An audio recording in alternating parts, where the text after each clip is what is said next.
চুক্তির বউ হতে হবে তোমাকে। এই হলো এগ্রিমেন্ট পেপার। এখানে সোজাসাজি লেখা আছে 1 বছর পর তোমাকে আমি ডিভোর্স দিয়ে দিব।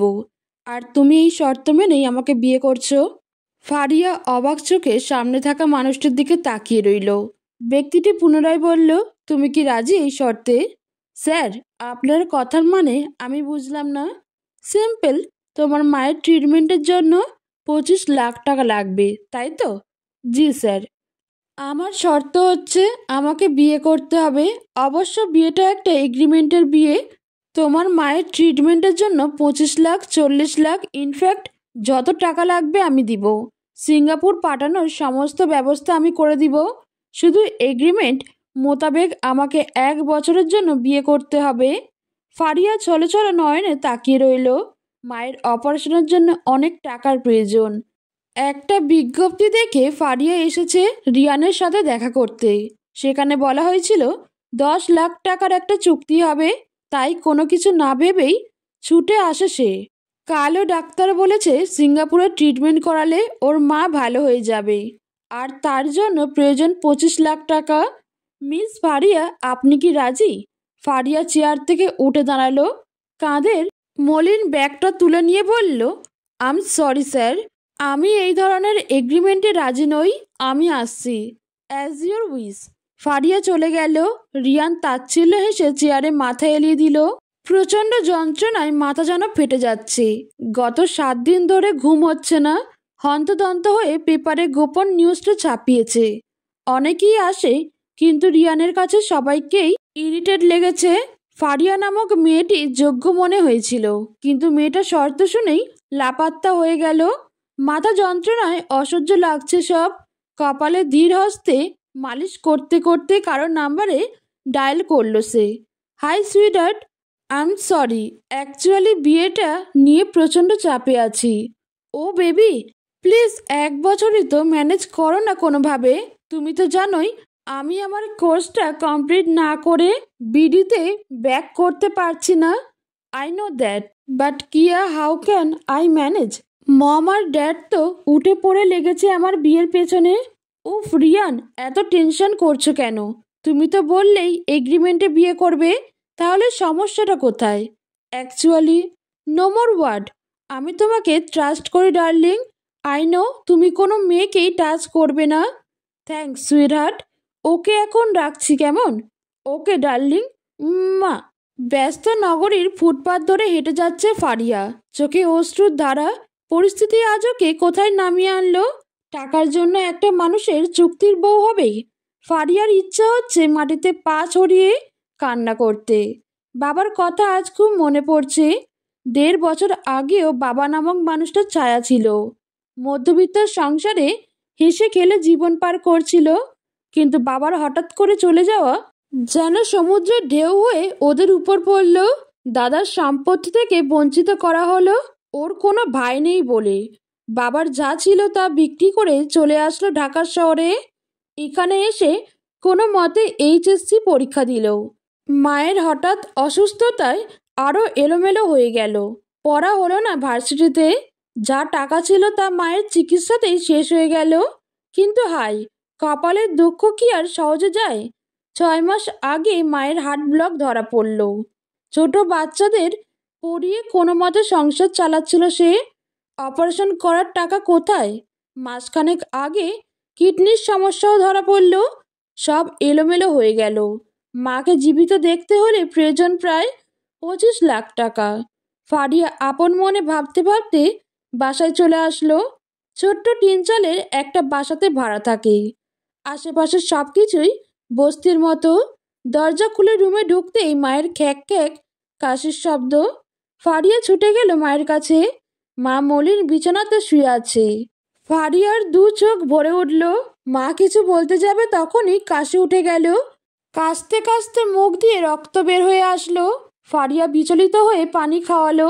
মা লম্বা করে শ্বাস টানতে লাগলেন। ফারিয়া মায়ের পিঠে হাত বুলিয়ে যাচ্ছে। আমি বোধহয় আর বাঁচব না রে মা। মা, এমন কথা একদম বলবে না। তুমি বাঁচবে, অনেক বছর বাঁচবে।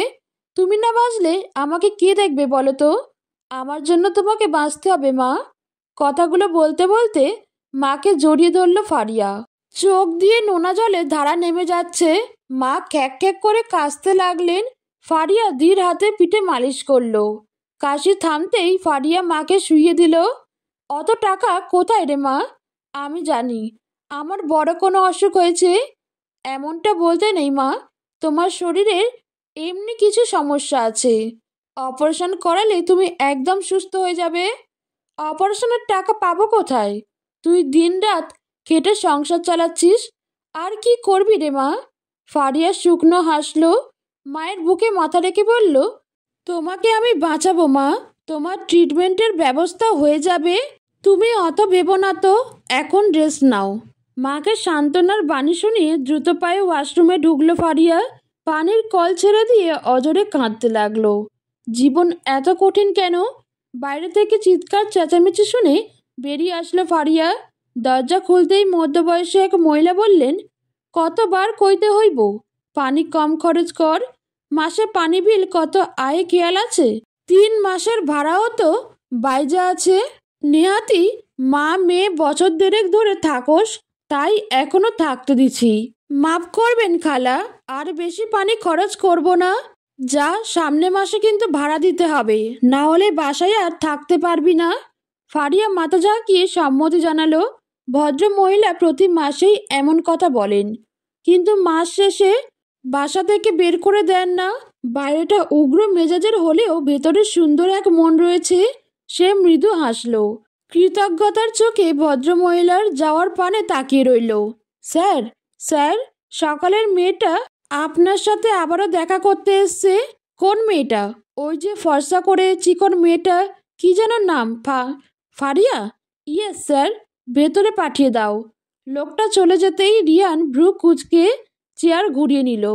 কেন যেন মনে হচ্ছিল ফারিয়া আসবে, তবে এত তাড়াতাড়ি আশা করিনি।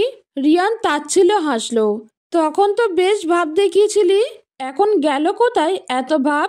সেই তো রিয়ান জোয়ারদার মাহাদির কাছে আসতেই হলো। প্রথমে নাকচ করার শাস্তি তো পেতেই হবে miss Faria Afroz. May I come in sir? Yes. গুটি গুটি পায়ে রুমে ঢুকলো ফারিয়া। রিয়ান চেয়ার উল্টো রেখেই বলল, কি দরকার? স্যার, অ্যাকচুয়ালি আমি না, মানে বলছিলাম যে।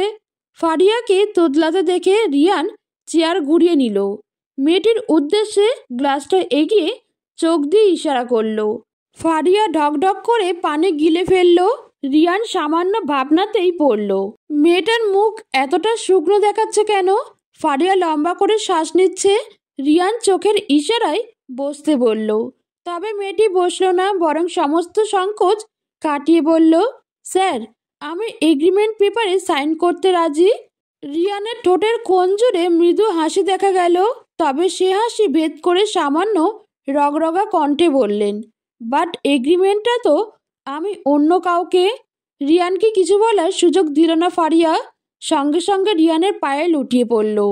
ঘটনাটা এতটাই দ্রুত ঘটল যে রিয়ান অবাক চোখে তাকিয়ে রইল।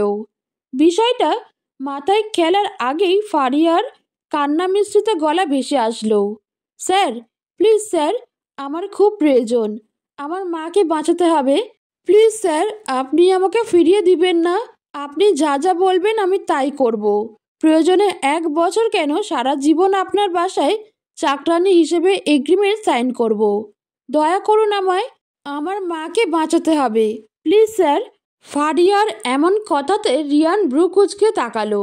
মেয়েটা 25 লাখ টাকার জন্য সারা জীবন চাকরানি হতেও রাজি। তার মানে সত্যি এর মা অসুস্থ। রিয়ান সামান্য দূরে সরে গেল, গলা জেরে বলল, উঠ, তোমার মায়ের অবস্থা কেমন? ফারিয়া নাক টানতে লাগলো। গুটিয়ে যাওয়া জামাটা টেনে বলল, ভালো না স্যার, একটু আগেও রক্ত বমি করেছে। স্যার, প্লিজ আমাকে ফিরিয়ে দিবেন না। আমি সমস্ত এগ্রিমেন্ট পেপারে সাইন করব। প্লিজ স্যার, দয়া করুন। ওকে, শান্ত হও, এত হাইপার হওয়ার প্রয়োজন নেই। আগে আমার কথা শোনো। ফারিয়া মাথা কাত করে সম্মতি জানালো। রিয়ান বসতে বললেই চট করে বসে পড়ল। ফারিয়ার দিকে একটা ছবি এগিয়ে দিল রিয়ান। ফর্সা লম্বা দেখতে স্মার্ট একটা মেয়ে, পরনে ওয়েস্টার্ন ড্রেস, দেখেই বোঝা যাচ্ছে ভীষণ সুন্দরী। ফারিয়া ছবিটা দেখে রিয়ানের দিকে বাড়িয়ে দিল, এটা আমার গার্লফ্রেন্ড। একটা সমস্যার জন্য ও বাংলাদেশে আসতে পারছে না। এইদিকে আমার মম ড্যাড আমাকে বিয়ে দিয়েই ছাড়বে। আর কিয়ার কথা এখন আমি বাসাতে কাউকে জানাতে পারছি না, যার জন্য এই এগ্রিমেন্টের বিয়ে। ফারিয়া অবাক চোখে তাকিয়ে রইল। কোন ধরনের লজিক এটা? রিয়ান ছোট করে দম ফেলে চোখ বন্ধ করলো, বাঁ হাতে কপাল ঘষতে ঘষতে বলল, লেট মি এক্সপ্লেন। আমি আমার মম ড্যাডকে বলবো আমি তোমাকে ভালোবাসি আর তোমাকেই বিয়ে করতে চাই। সব থেকে বড় কথা, তুমি এতিমখানাতে বড় হয়েছো। রিয়ানের কথাতে ফারিয়ার নাক কুঁচকে দিল।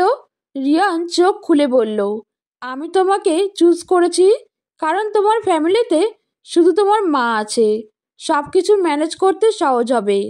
আমি এখানে তোমার মাকে জড়াতে চাই না।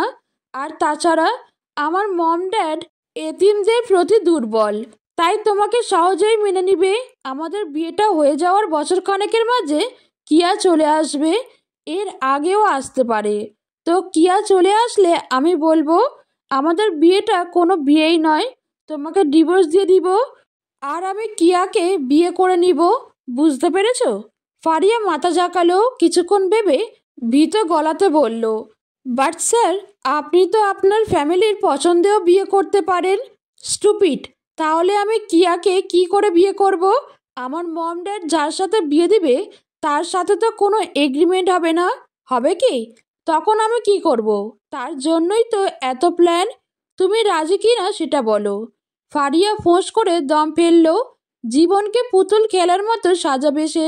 বর ঘর সবই হবে, কিন্তু দিন শেষে যার কোনো মূল্যই নেই। এছাড়া কোনো উপায় নেই। মাকে বাঁচাতে হলে এটা মেনে নিতেই হবে। রিয়ান হাত দিয়ে তুড়ি বাজাতেই চমকে তাকালো ফারিয়া। মাথা ঝাঁকিয়ে নিজের জীবনের সব থেকে বড় সিদ্ধান্তটা নিল। আমি রাজি। রিয়ানের ঠোঁটের কোণে হাসি দেখা গেল। 7 দিনের চিন্তার অবসান হলো আজ। তৃপ্তি সহকারে ঘুমাবে। মাঝে 1 বছর বাকি। তারপর কিয়ার আর ওর মাঝে কোনো দূরত্ব থাকবে না। স্যার, এখন রাত 8টা বাজে। এই সময়ে আমি কি করে বের হব? একটু বোঝার চেষ্টা করুন। আমি না হয় কাল ভোরবেলা চলে আসব। No more excuse Faria. ফাঁকিবাজি আমার একদম পছন্দই নয়। কিন্তু স্যার, স্টপ। আর একটাও কথা নয়। তোমার সাথে আমার কি এগ্রিমেন্ট হয়েছে ভুলে গেলে? ওকে, তুমি যদি চাও তাহলে আমি এগ্রিমেন্টটা ক্যান্সেল করে দিচ্ছি। No no sir, please please এমনটা করবেন না। আমি এখনই আসছি। ওকে, আমি লোকেশনটা মেসেজ করে দিচ্ছি, দ্রুত আসবে। জি স্যার। ফোনটা ছুঁড়ে ফেলে দিল ফারিয়া। এই অসময়ে রিয়ান কেন ডাকছে তাকে? তবে রিয়ান কি কোনো বাজে মতলব করলো? ফারিয়া আর ভাবতেও চাইল না, কারণ রিয়ান তাকে পেপারে সাইন করা মাত্রই 1 লাখ টাকা ক্যাশ দিয়েছে। এখন তাকে সন্দেহ করা মানে প্রতিশ্রুতির খেলাপ। ফারিয়া কাঁধে ব্যাগটা নিয়ে মায়ের রুমে গেল। মাকে একটু আগেই খাইয়ে দিয়েছে, এখন বোধহয় ঘুমিয়ে পড়েছে। ফারিয়ার জাগালো না। আল্লাহর নাম নিয়ে রিয়ানের দেওয়া লোকেশনে চলে আসলো। একটা বড় 5 স্টার রেস্টুরেন্টে। আলোতে চোখ ঝাঁঝিয়ে যাচ্ছে। ফারিয়া হাত দিয়ে চোখটা বার কয়েক ডলে নিল। আশেপাশে তাকিয়ে ঢোক গিলল, কারণ সবাই বেশ দামি কাপড় পরে আছে আর ওর পরনে কম দামি মলিন একটা 3 পিস। ফোনটা বের করে রিয়ানকে কল করলো সে। স্যার, আমি তো পৌঁছে গেছি, এখন কি করব? একটু এগিয়ে লেফটে গিয়ে সোজা এগিয়ে যাও, 106 নাম্বার টেবিলে চলে আসবে। জি স্যার। ফোন রেখে ফারিয়া দ্রুত আগাতে লাগলো। গুটি কয়েক মানুষ ওর দিকে তীক্ষ্ণ দৃষ্টিতে তাকিয়ে আছে। ওড়নার কোণ খামচে হাঁটতে লাগলো সে। কিছু দূর যেতেই একজন ওয়েটার আটকে দিল। কোথায় যাচ্ছেন? জি, 106 নম্বর টেবিল। ওয়েটার ফারিয়ানকে ভালো করে পরখ করে নিল। সন্ধিয়ান চোখে তাকিয়ে বলল, আপনাকে দেখে তো মনে হচ্ছে না রেস্টুরেন্টে খেতে এসেছেন। মতলব কি? হ্যাঁ? অপমানে গা জ্বলে উঠল ফারিয়ার। তার ভ্রুযুগল কুঁচকে গিয়েছে, তবে কিছু বলতে পারল না সে। একটা তপ্ত নিঃশ্বাস ফেলল কেবল। ওয়েটার আবার একই প্রশ্ন করল। ফারিয়া ফাঁকা ঢোক গিলে তুতলিয়ে বলল, না মানে একজনের সাথে দেখা করতে এসেছি। ওয়েটারের মুখ বলে দিচ্ছে সে ফারিয়াকে বিশ্বাস করছে না। ফারিয়া পাশ কাটিয়ে আগাতেই ওয়েটার সামনে এসে দাঁড়ালো। বুঝেছিস নিশ্চয়ই কোনো ধান্দা আছে? কাউন্টারে আসুন, তারপরে ঠিক হবে ভেতরে যেতে পারবেন কি না। দেখুন আমার লেট হচ্ছে, আমাকে এখনই যেতে হবে। ওয়েটারের সাথে ফারিয়ার ছোটোখাটো তর্ক লেগে গেল, যার ফলে কিছু মানুষ ভ্রুকুচকে তাকিয়ে মজা নিতে শুরু করছে। একসময় ওয়েটার ফারিয়ার হাত ধরে টানতে লাগলো। হাতটা ছাড়ো। ওয়েটার ফারিয়ার হাত ধরেই পেছন ঘুরে তাকালো। রিয়ান আবারও বলল, হাতটা ছাড়তে বলছি আমি।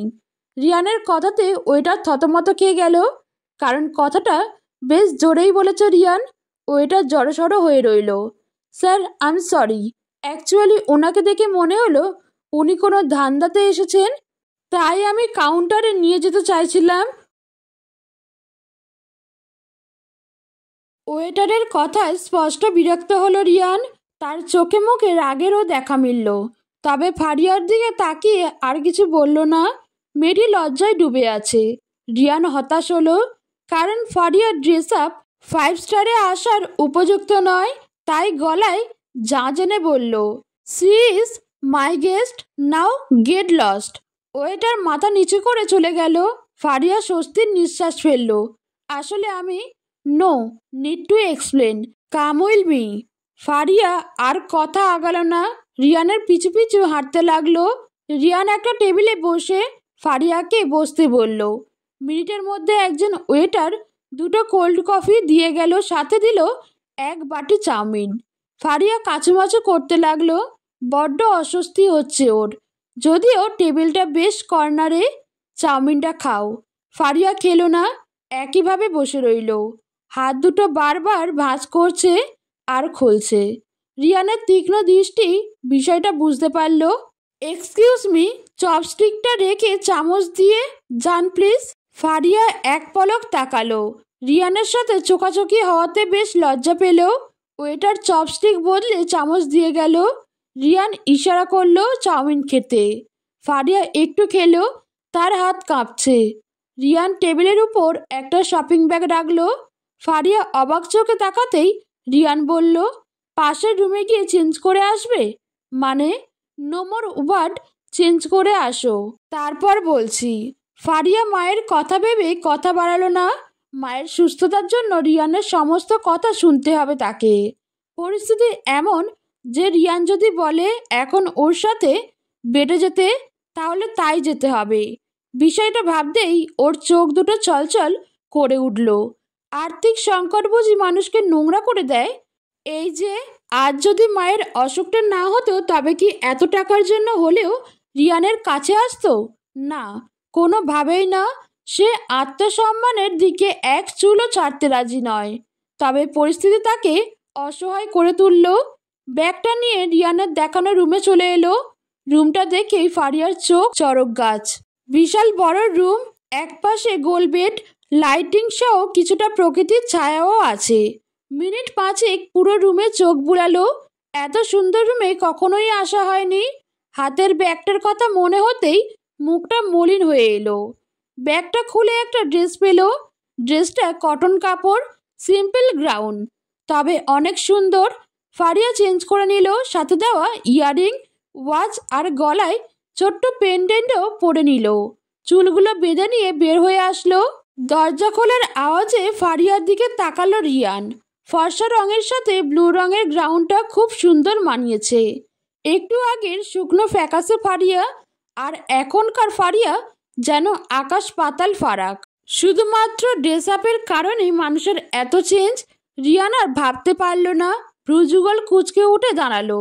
ফারিয়ার কাছে আসতেই দেখলো মেয়েটা হাত মোচড়াচ্ছে, চোখে মুখে দ্বিধার রেখা। রুমে আসো। ফারিয়া বড় বড় চোখ করে তাকালো। রিয়ান আবার বলল, রুমে আসো মানে? আসতে বলছি আসো, এত প্রশ্ন কেন করছো? অজানা ভয়ে ফারিয়ার বুক ধুকপুক করে উঠল। রিয়ান কি সত্যি তাকে বেডে নিবে?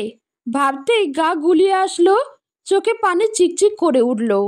এই মেয়ে, কতবার বলতে হবে একটা কথা?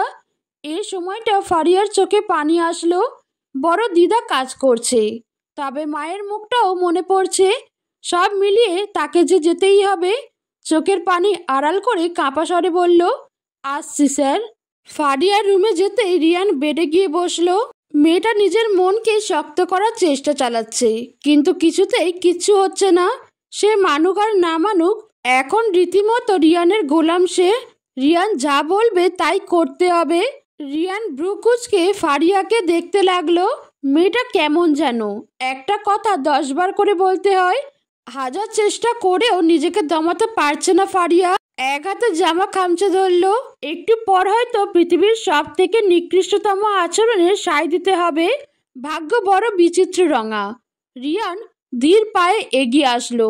ফারিয়া জড়সড় হয়ে দাঁড়িয়ে রইল। রিয়ান যত এগোচ্ছে বুকটা তত পুড়ছে, চোখ দুটো কেমন ভিজে যাচ্ছে।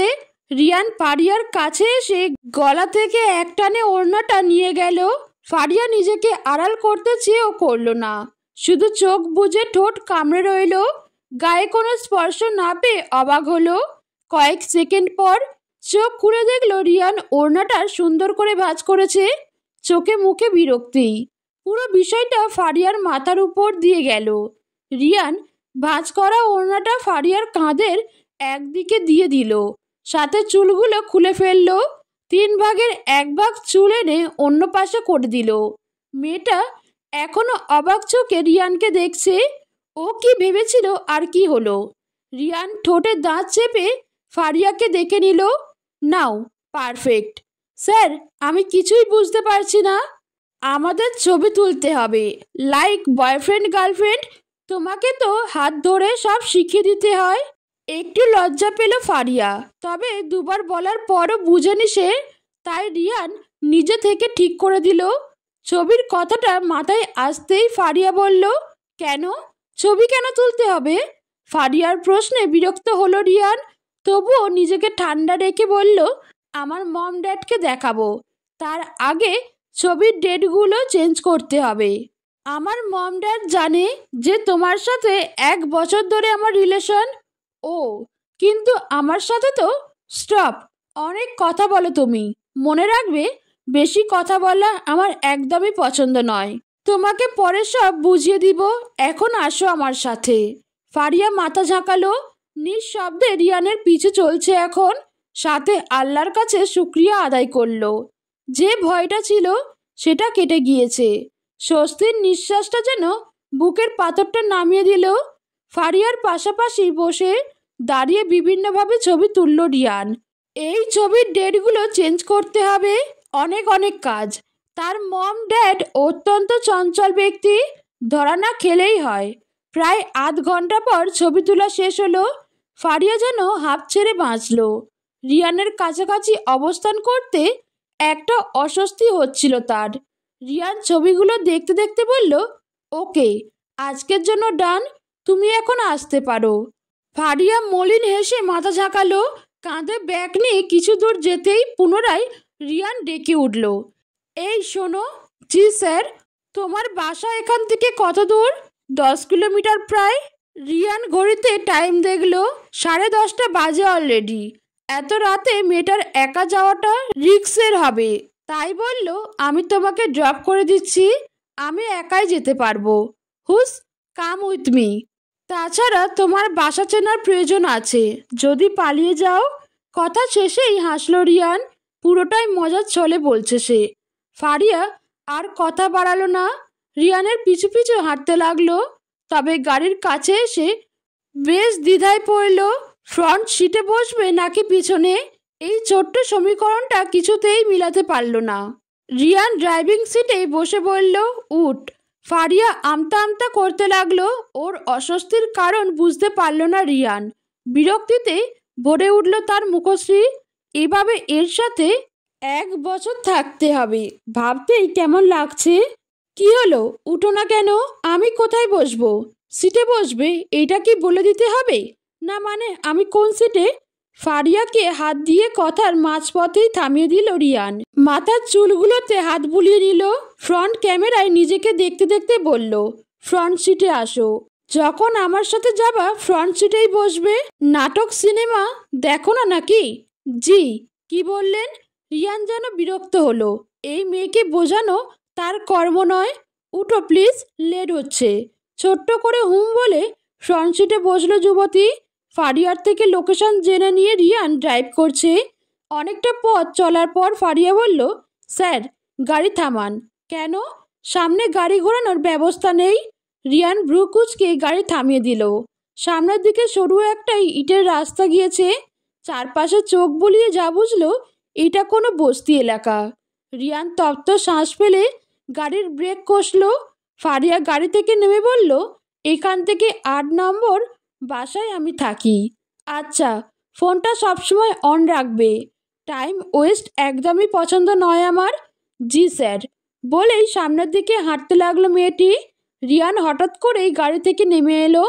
পেছনে কারো উপস্থিতি টের পেয়ে ঘুরে তাকালো ফারিয়া। শুকনো ঢোক গিলে বলল, স্যার কিছু বলবেন? হ্যাঁ। জি স্যার বলুন। রিয়ান পকেট থেকে টাকার বান্ডিল বের করলো। ফারিয়ার দিকে এগিয়ে দিয়ে বলল, 50,000 টাকা। স্যার আপনি তো বলেছিলেন। তোমার মায়ের ট্রিটমেন্টের ব্যবস্থা আমিই করব। এটা আজকের জন্য। আমাদের এগ্রিমেন্টে ছবি তোলার বিষয়টা ছিল না। ফারিয়া মাথা নিচু করে ফেলল। এই টাকা নেওয়ার বিন্দু মাত্র ইচ্ছে তার নেই, তবুও টাকাটা নিল। এক প্রকার মন আর মস্তিষ্কে যুদ্ধই চালিয়েছে। ধন্যবাদ জানালো সে। দুজন দুদিকে হাঁটতে লাগলো।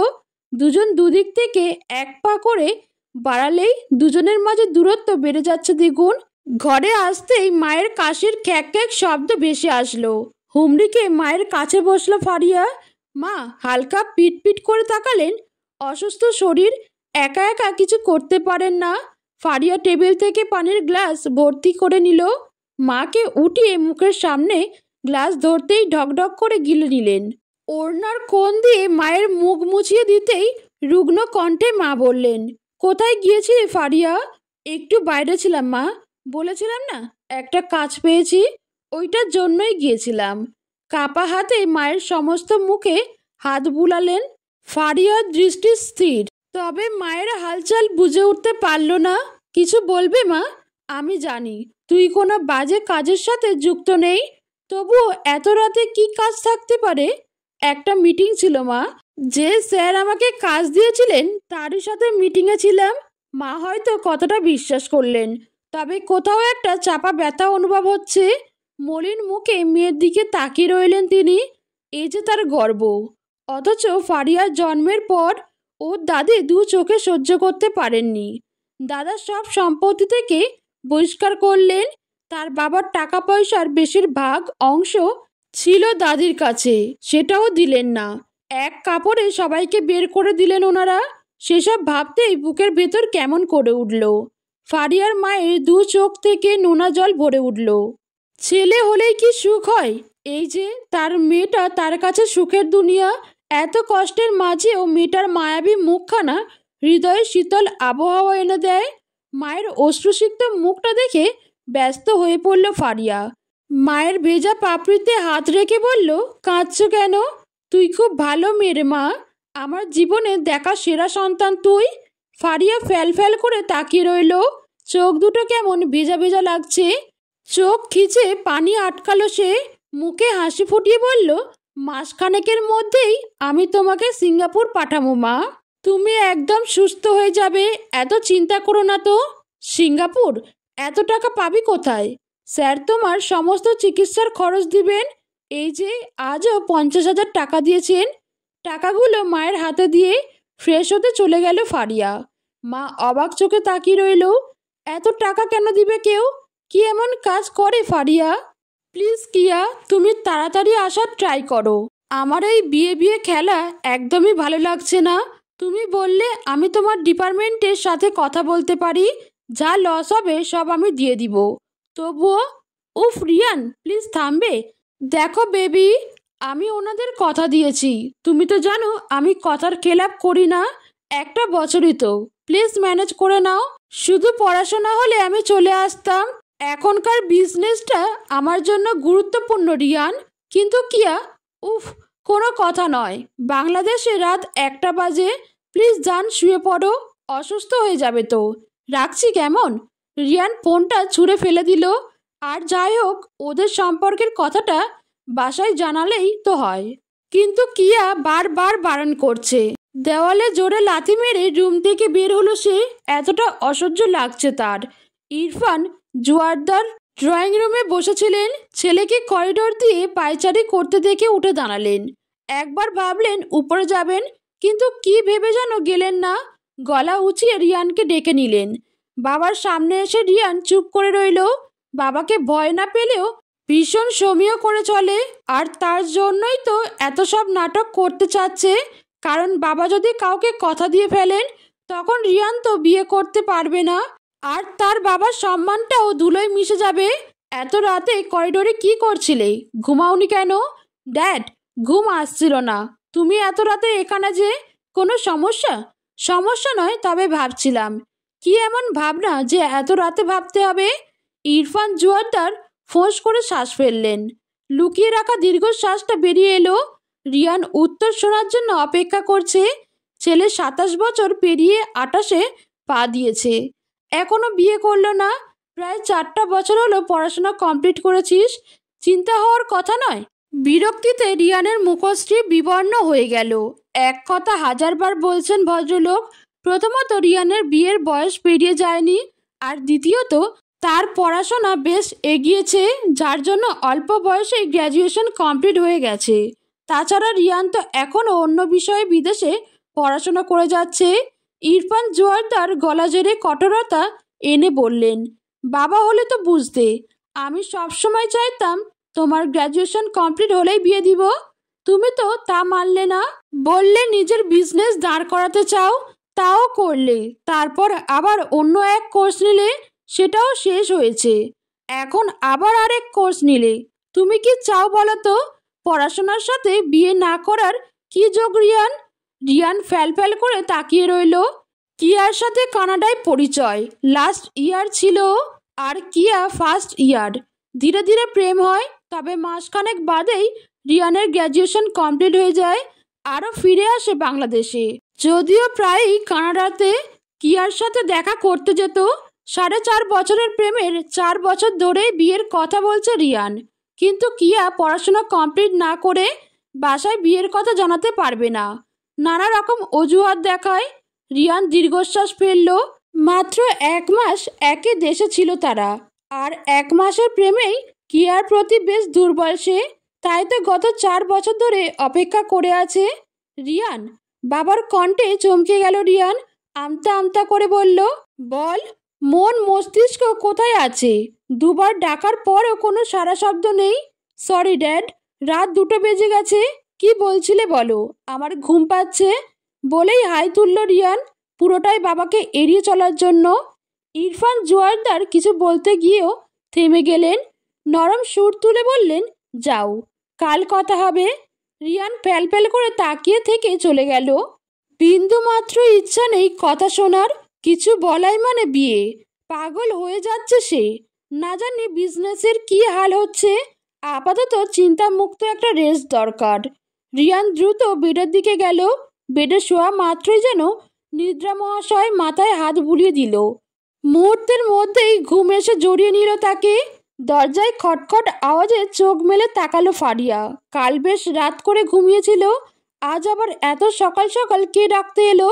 বিছানা থেকে উঠতে ইচ্ছে করছে না, কিন্তু দরজার ওপাশের ব্যক্তিটি খটখট করেই যাচ্ছে, যেন দরজা না খুললে ভেঙে দিবে।